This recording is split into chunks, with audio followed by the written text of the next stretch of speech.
It is Friday afternoon, May 8th of 2020, and this is Guy's Daily Drive.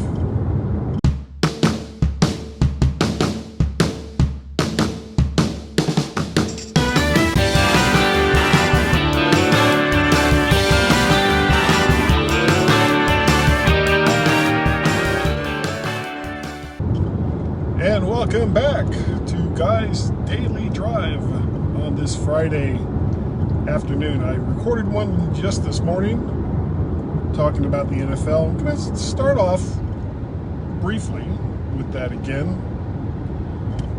Now, they had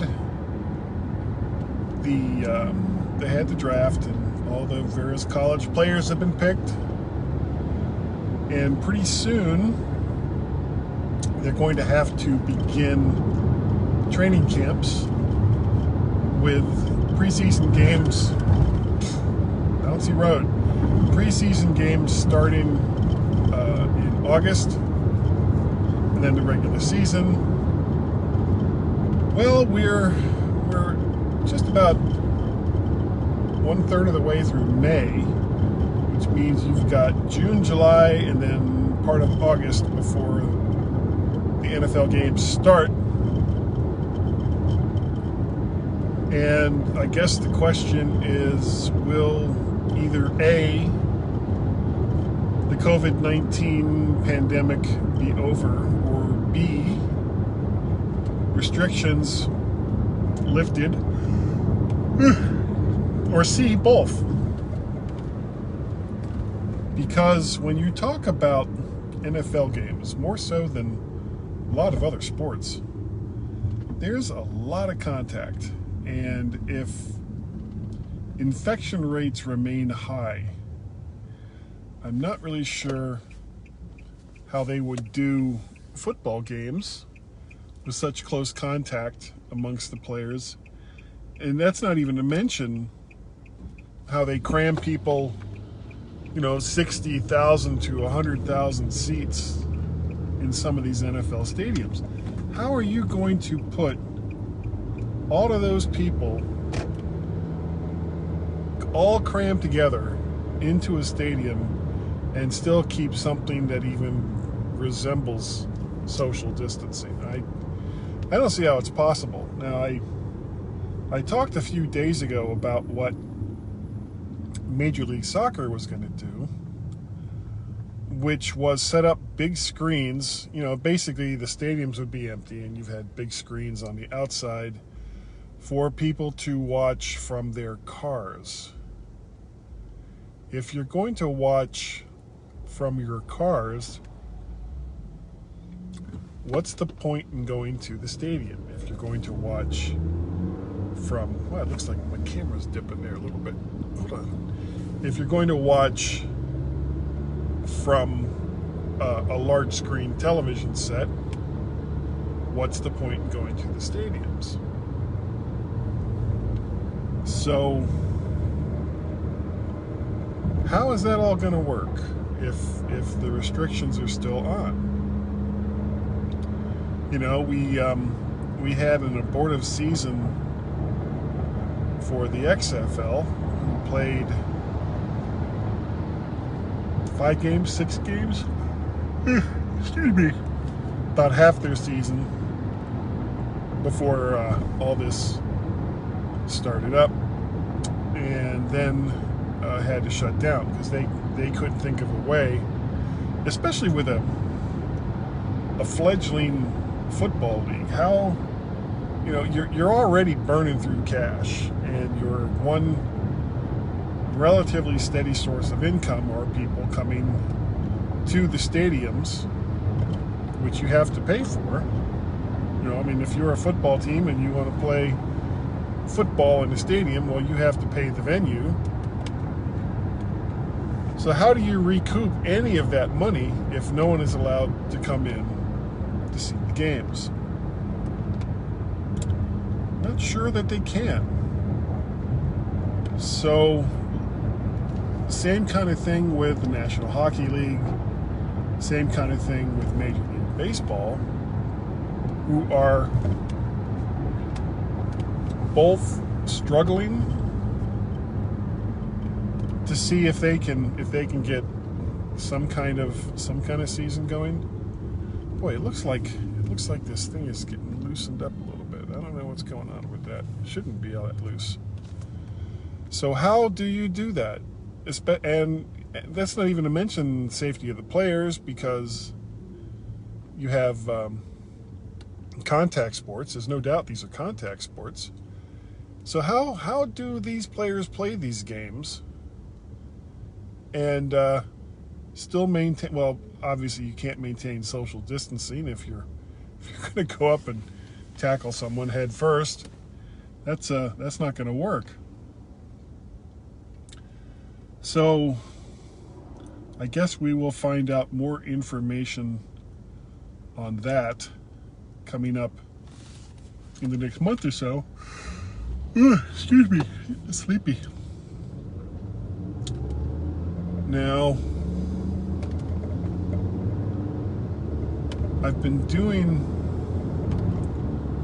some bread baking and really enjoying it. And I was fortunate enough to be able to stock up on some supplies before everybody else got the same idea. So I've got, I think, like 12 to 14 pounds of flour. I've got a 16-ounce bag of active dry yeast,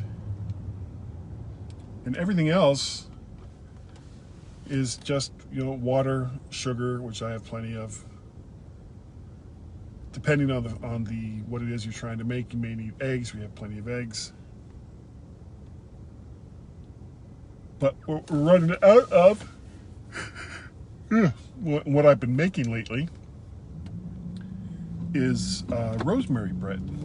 And it's, oh my God, it comes out so good. And it just makes the whole kitchen smell like rosemary. It's really, really tasty. But I'm almost out of rosemary. So I went to the store on Wednesday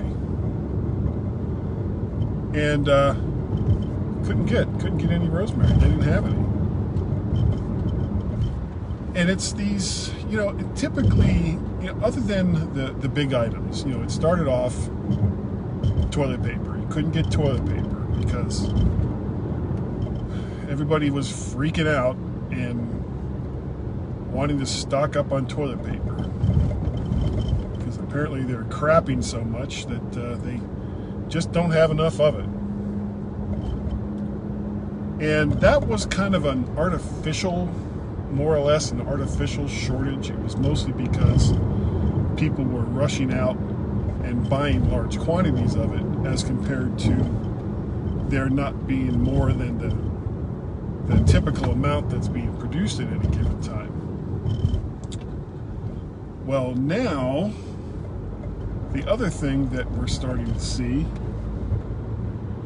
is meat shortages. A lot of the plants that produce pork and beef and chicken and all the rest of that can't get enough workers in, or their plants have been shut down because of infection, COVID-19 infections. So this is leading a lot of farmers and others who raise livestock to basically just slaughter the livestock, because no one's buying it, because they can't process it, and it's costing them money to keep the livestock fed. So now we're starting to run into meat shortages, but this is, like I said, this is a different type of shortage that you get with hard consumable goods like toilet paper and paper towels and things like that. That's just people panic buying. So what we're starting to see is the breakdown of the supply chain that's going to grocery stores and other retail markets. And this has been the part that had me more concerned really than the virus itself.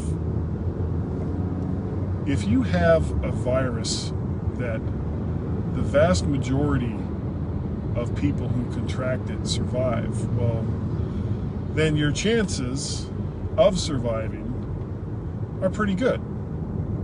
If you have underlying conditions and things along that line, well, okay, you're definitely going to be in some trouble. But the vast majority of people who contract COVID-19 survive. But if the supply chain breaks down because either people can't work or won't work because they're afraid of contracting COVID-19, or that the places that they work at have been shut down due to COVID-19 exposure,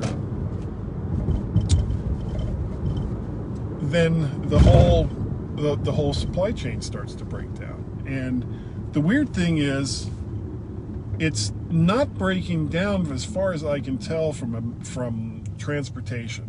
There's plenty of trucks out there and plenty of drivers transport the finished goods from one spot to another. But what you're not seeing is any way for the producers of the things and the stuff that we buy to have enough people to actually make it. So it's a domino effect. One thing leads to another. And speaking of that, something really weird happened last weekend. My partner in crime, who I think is watching right now, Gazmaz, well, his long-term microphone, which was a Rode Podcaster, a really good USB microphone that is just a workhorse. It finally died after like 10 years, which in microphone terms, if you're using something as often as Gaz does, and it's a piece of technology that breaks after 10 years, well, you know what? You kind of got your money's worth, and he got it used. So I had that same microphone, but wasn't using it. So what my original plan was to send him the microphone that I'm not using, that is the same microphone that he's been using, so it's not like it would need a whole lot of setup for him to get up and running again. Well, the problem was, now, Gaz lives in the UK. The problem is, how do I get this microphone to him? So my first plan was to go to USPS or FedEx or, one of the big international shippers and send it to him that way. But as it turns out, it was going to be like $140 to send him this microphone. $120 to $140 to send him this microphone. We never even got, when I went into the UPS office, we never even got to the point where he could give me a firm price. He was basically just saying, well, it's going to be like $120 to $140, maybe more. And unfortunately, there were options in the UK to get that microphone for that much or less. So there wasn't much point in sending him a used microphone when he could get one just like it for less locally, hopefully faster. Now, the second idea I had was, well, if it's really expensive to send it UPS, maybe I could take it to the United States Postal Service. So I bundle up the microphone, and I've got Gaz's address on my phone. And I walk in, and I gotta wait, however long. They only had one person on duty, and there was a long line, but mostly because everybody was practicing social distancing. So each person in line was more or less 6 feet away from each other. And, whoa, buddy, little kid, what are you doing? See, this is why I have to pay attention. And little kid is riding his bicycle with his grandfather, which is great, except he's on a really super busy road. The kid is, excuse me, veering out into the street away from the bike path. And as far as I can tell, his grandfather isn't doing anything to keep him from doing that. So, good job, Grandpa. So, anyway, getting back to the microphone. So I took the microphone to the post office and waited my turn, got up into line, said I was going to ship this to the UK. And I was told by the woman behind the counter that the U.S. Postal Service at this point is not shipping items overseas. Now, domestic delivery is still going on, but overseas is not. Whereas for whatever reason, FedEx and UPS and some of those other companies still not having a problem. So that put the kibosh on the whole sending Gaz the microphone, which kind of sucked. Because it would have done two things. It would have gotten him a microphone, and it would have taken some stuff out of my house that I have too many of to start with, like microphones. So, anyway, that's all I got for today. How awful is all this stuff? If you'd like to contact me, you can send me an email, guy@mymac.com. You can send me, talk to me via the Twitters, twitter.com/MacParrot, twitter.com/VertShark.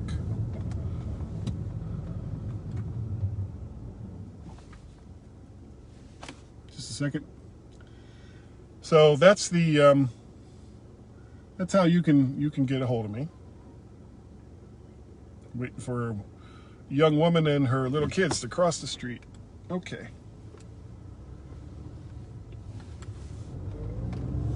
Here we go. If you'd like to contribute to the things that I do, you can easily do so by going to my Patreon, patreon.com/MacParrot, coffee, ko-fi.com/MacParrot, or PayPal, paypal.me/MacParrot. If you watch these videos on YouTube, what would be a huge help would be if you would like, share, subscribe. I'll do it again. Like, share, subscribe over there on YouTube. That would be greatly appreciated. You can find me on the weekends. I record with aforementioned Gazmas for the MyMac.com podcast. I do the Mac to the Future Go livecast on Wednesday nights at 8 p.m. Eastern Standard Time with David Ginsburg and Warren Sklar. And is that it? Yeah, I think that's about it. So thank you all for watching and or eventually listening to Guy's Daily Drive. I greatly appreciate it, and I will see you all next time. Bye.